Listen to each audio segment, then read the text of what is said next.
हरे कृष्णा दोस्तों, कैसे हैं आप सब।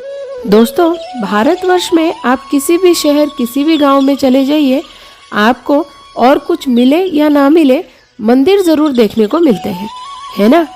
इस तरह से पूरे दुनिया में अनेकों मंदिर हैं। हर मंदिर के अपने रीति नीति, अपनी परंपराएं, पूजा पाठ के अपने विधि विधान होते हैं। हम ये नहीं कह सकते इस मंदिर के रीत उस मंदिर से अलग क्यों है। सारे मंदिरों की परंपराएं, उत्सव एक जैसे ही होने चाहिए, नहीं कह सकते ना। यही तो है भगवान की लीला। जैसे वो चाहते हैं, जहाँ पे वो चाहते हैं, वैसे ही उनके सेवक उनके सेवा करते हैं। आप लोगों ने कभी ना कभी अपने जीवन काल में कहीं ना कहीं ऐसी रीत ज़रूर देखी होगी जिससे आपके मन में ये प्रश्न आया होगा कि अरे, ये उत्सव यहाँ ऐसे क्यों मनाया जाता है, क्या महात्म्य है इसका।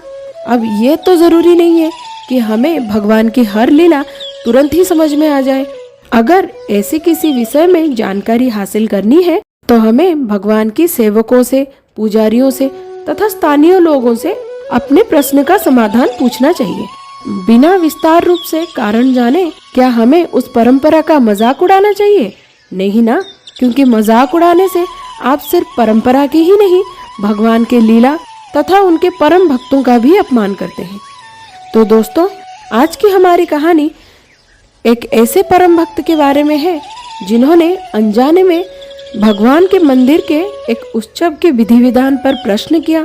बिना उसके कारण को समझने की कोशिश किए उन्होंने भगवान के सेवकों का तथा इस उत्सव का मजाक उड़ाया। परंतु भगवान श्री जगन्नाथ इसे कैसे ऐसे जाने दे सकते थे।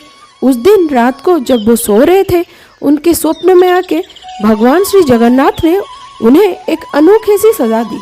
क्या थी वो सजा? क्या वो अपनी भूल समझ पाए? क्या हुआ था उनके साथ और क्यों उड़ाया था उन्होंने भगवान के सेवकों का मजाक? आइए जानते हैं आज की वीडियो में। उससे पहले अगर आप इस चैनल पर नए हैं, लाइक शेयर कमेंट के साथ साथ सब्सक्राइब भी कर दीजिए। तो दोस्तों, कथा है श्री जगन्नाथपुरी मंदिर की, जहाँ पे मार्गशीर के शुक्ल पक्ष के छठी शरद ऋतु के पहले दिन श्री विग्रहों को ठंड से बचाने के लिए गर्म कपड़े पहनाए जाते हैं। ठंड से बचने के लिए भगवान शुद्ध किए वस्त्र पहनते हैं, जिनको लेकर मंदिर की 3 बार परिक्रमा की जाती है। तब भगवान उसे धारण या ओढ़ते हैं, इसीलिए इसे ओढ़न षष्ठी कहा जाता है। श्री चैतन्य भागवत में इससे संबंधित एक लीला का वर्णन किया गया है, जो कि है हमारी आज की वीडियो की कहानी। पुंडरीक विद्यानिधि नाम के एक परम भक्त हुआ करते थे। उनको अपने पास रखकर श्री चैतन्य महाप्रभु ने उन्हें समुद्र के तट पर यमेश्वर में आवास प्रदान किया। श्री दामोदर स्वरूप और उनके सखा विद्यानिधि नीलाचल में रहकर एक साथ जगन्नाथ दर्शन किया करते थे। दोनों परस्पर श्री कृष्ण रस के आनंद में रहते थे। तभी ओढ़न षष्ठी का ये उत्सव आकर उपस्थित हुआ। भगवान श्री जगन्नाथ उस समय नए कपड़े पहनते हैं। श्री जगन्नाथ उस दिन मांडयुक्त वस्त्र धारण करते हैं। श्री गौर सुंदर भी सभी भक्त वृंदों को साथ लेकर श्री वस्त्र ओढ़न यात्रा देखने आए। मृदंग, तूरी, शंख, दुंदुभी आदि बहुत जोर जोर से बज रहे थे। ये उत्सव षष्ठी से लेकर मकर तक चलता रहता है। वस्त्र संलग्न होते होते रात का अंत होने लगा। भक्त गोष्ठी के साथ महाप्रभु ये देखकर प्रेम में बहने लगे। मुक्ता जड़ित सुवर्ण युक्त नाना वर्ण के शुक्ल, पीत और नील दिव्य पटवस्त्र जगन्नाथ जी को अर्पित किए जा रहे थे। उसके पश्चात पुष्पालंकार, पुष्प के कंगन और श्री किरीट, पुष्पहार आदि धारण भी कराए गए। गंध, पुष्प, धूप, दीप आदि षोडशोपचार से पूजा करके बहुविध भोग निवेदन किया गया। ये सब देखकर सुख में रंगे हुए महाप्रभु ने भक्तों के साथ घर प्रत्यावर्तन किया। परंतु मांडयुक्त वस्त्र धारण किए हुए जगन्नाथ जी को देखकर विद्यानिधि जी के मन में संदेह हुआ। उन्होंने दामोदर स्वरूप जी से पूछा, ईश्वर को मांडयुक्त वस्त्र क्यों प्रदान किए जाते हैं? इस देश में तो श्रुति स्मृति समूह का प्रचुर परिमाण में प्रचार है, फिर क्यों बिना धोए मांडयुक्त वस्त्र पहनाए जाते हैं? स्वरूप दामोदर जी ने कहा, बात सुनो, देशाचार के चलते यहाँ इसमें दोष स्वीकार्य नहीं है। जिन्हें श्रुति स्मृति के बारे में जानकारी है वो कभी ऐसा नहीं करते। इस यात्रा उत्सव पर सर्वकाल ऐसा ही होता रहता है। यदि ईश्वर के हृदय में ऐसी इच्छा ना होती तो राजा इस परंपरा को निषेध क्यों नहीं कर देते? विद्यानिधि ने कहा कि ठीक है, ईश्वर को करने दो, परंतु ईश्वर का कर्म सेवक क्यों करते हैं? ये पूजा पंडा तथा भगवान के अन्य सेवक अपवित्र वस्त्र क्यों धारण करते हैं? जगन्नाथ देव ईश्वर हैं, उनके लिए सब कुछ संभव है। क्या सभी उन जैसा आचरण करेंगे? मांडयुक्त वस्त्र को स्पर्श करके हाथ धोकर शुद्ध होना पड़ता है। ये सब बुद्धिमान लोग ऐसा क्यों नहीं करते? राजा खुद भी मांडयुक्त वस्त्र सिर पर धारण करते हैं। दामोदर स्वरूप ने कहा, सुनो भाई, लगता है ओडन यात्रा में दोष नहीं है। श्री जगन्नाथ स्वरूप परम ब्रह्म के अवतार हैं। यहाँ विधि निषेध का विचार नहीं करते हैं। विद्यानिधि ने कहा, भाई मेरी बात सुनो, जगन्नाथ विग्रह सर्वथा परम ब्रह्म स्वरूप है। वो यदि विधि निषेधों का उल्लंघन करें तो उसमें कोई दोष नहीं है। क्या ये सब लोग भी नीलाचल में रहकर खुद को ब्रह्म समझने लगे हैं? तो क्यों लोक व्यवहार छोड़ चुके हैं? सभी अपने मन ही मन में ब्रह्मरूप अवतार हो गए हैं। इतना कहकर दोनों संपूर्ण मार्ग में हंसते हंसते जाने लगे। दोनों सखा हाथ में हाथ डालकर हंस रहे थे। जगन्नाथ देव की सेवकों के आचरण पर दोषारोप भी कर रहे थे। तभी भगवान के सेवकों का निंदा का प्रभाव वो नहीं जानते थे। केवल कृष्ण ही जानते हैं कि किसमें कितना अनुराग है। कृष्ण अपनी दासों को भ्रम में डाल देते हैं, तत्पश्चात दयावान होकर उनके भ्रम भी दूर करते हैं। प्रभु ने स्वयं विद्यानिधि को भ्रम में डाल दिया था। इस प्रकार से रंग ढंग के साथ दोनों प्रिय सखा कृष्ण कार्य हेतु अपने अपने घर की ओर चल पड़े।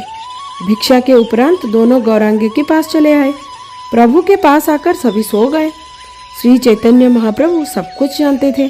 श्री जगन्नाथ के रूप में प्रभु स्वप्न में उनके पास गए। विद्यानिधि महाशय ने स्वप्न में देखा श्री जगन्नाथ और श्री बलभद्र का शुभागमन हुआ है। विद्यानिधि ने ये भी देखा कि क्रोध रूप में श्री जगन्नाथ ने स्वयं उन्हें पकड़कर उनके मुंह पर थप्पड़ पे थप्पड़ मार रहे हैं। दोनों भाई मिलकर उनके दोनों गालों पे थप्पड़ लगाते जा रहे हैं। थप्पड़ में इतना जोर था कि फूले हुए गालों पर उंगली के निशान बन गए। दुखित विद्यानिधि हे कृष्णा रक्षा करो कहने लगे और अपराध क्षमा करो कहकर चरणों में गिर पड़े। विद्यानिधि कहने लगे, हे स्वामी, किस अपराध के कारण मुझे आप इतना मार रहे हैं? प्रभु ने कहा, इतना कुछ बोल के वो पूछ रहे हो अपराध क्या क्या है? मेरी और मेरी सेवकों की जाति नहीं है। यहाँ रहकर तुम सब कुछ जान चुके हो, फिर जाति नाश कर देने वाले स्थान पर क्यों ठहरे हुए हो? जाति बचाकर तुम अपने घर क्यों नहीं चले जाते हो? मैंने ये यात्रा खुद तय की है, इसमें भी तुम्हें अनाचार दिखाई दे रहा है। मुझे ब्रह्म रूप में स्थापित करके भी तुम मांडयुक्त वस्त्र के प्रति दोष दृष्टि रखकर मेरी सेवकों की निंदा की है। स्वप्न में विद्यानिधि मन में ही महाभयभीत होकर श्री चरणों पर सिर पटकते हुए क्रंदन करने लगे। विद्यानिधि कहने लगे, हे प्रभु, मुझ पापिष्ठ की सभी अपराध क्षमा कीजिए। जिस मुख से मैंने आपकी सेवकों की हंसी उड़ाई है, आपने मेरे उस मुंह को भली भांति शास्ति प्रदान कर दी है। प्रभु ने कहा, सेवक समझकर तुम पर अनुग्रह करने के लिए मैंने तुम्हें ये सजा प्रदान की। फिर दोनों भाई श्री जगन्नाथ और श्री बलभद्र विद्यानिधि को माफ करते हुए उनके प्रति प्रेम दृष्टि प्रदान करके मंदिर में चले आए। स्वप्न देखने के उपरांत विद्यानिधि जाग उठे। फिर गालों पर थप्पड़ों के निशान देखकर वो हंसने लगे। श्रीहस्त के थप्पड़ों से दोनों गाल फूल गए थे। ये देखकर विद्यानिधि ने कहा, बहुत अच्छा हुआ, जो भी हुआ मेरे साथ वो बहुत अच्छा हुआ। अपराध के अनुसार मुझे सजा मिली है। अच्छा किया है प्रभु, मुझे तो कम सजा दी है आपने। ये कह ही रहे थे कि तभी दामोदर स्वरूप जी रोज की तरह विद्यानिधि जी के पास आए और पूछने लगे कि चलो सखा, जगन्नाथ दर्शन के लिए नहीं आना है? आज किस कारण से अंदर बैठे हुए हो? विद्यानिधि ने कहा, भाई यहाँ आ जाओ, मेरे पास बैठो, मैं सब बताता हूँ।